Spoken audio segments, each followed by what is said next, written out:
വിളിച്ചത് ആരെയാണ് നമ്മൾ കണ്ടു.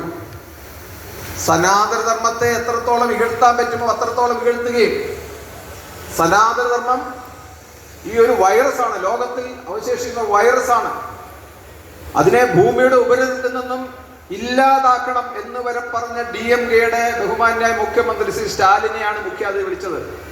അപ്പോൾ നമ്മളൊക്കെ മനസ്സിലാക്കി അയ്യപ്പ സംഗമം നടത്തുന്നത് ആർക്കു വേണ്ടിയാണ്? ഇത് യഥാർത്ഥ ഭക്തന്മാരാണോ അവർ? പക്ഷെ അതെല്ലാം നമ്മൾ സഹിച്ചും കണ്ടും കേട്ടിരുന്നു. ഞാൻ ദീർഘിപ്പിക്കുന്നില്ല, നമുക്കൊക്കെ അറിയാവുന്ന വിഷയമാണ്. എങ്കിലും ഇവിടെ കൂടിയിരിക്കുന്ന ആയിരക്കണക്കിന് അയ്യപ്പഭക്തന്മാർ അല്ലാതെ തന്നെ ലോകമെമ്പാടും, ഞാൻ നേരത്തെ പറഞ്ഞ പോലെ ഈ സംഭവങ്ങളൊക്കെ കണ്ടുകൊണ്ടിരിക്കുന്ന ലോകമെമ്പാടുമുള്ള അയ്യപ്പഭക്തന്മാർ നമ്മളോട് നിരന്തരം ആവശ്യപ്പെടുകയായിരുന്നു, നമ്മുടേതായിട്ട് യഥാർത്ഥ ഭക്തന്മാരുടേതായിട്ട് ഒരു അയ്യപ്പ സംഗമം എന്തുകൊണ്ട് വിളിച്ചുകൂടാ എന്ന്. അതും അയ്യപ്പ ഭക്തന്മാരുടെ തന്നെ ഒരു ചിന്തയായിരുന്നു. അത് പന്തളത്ത് തന്നെ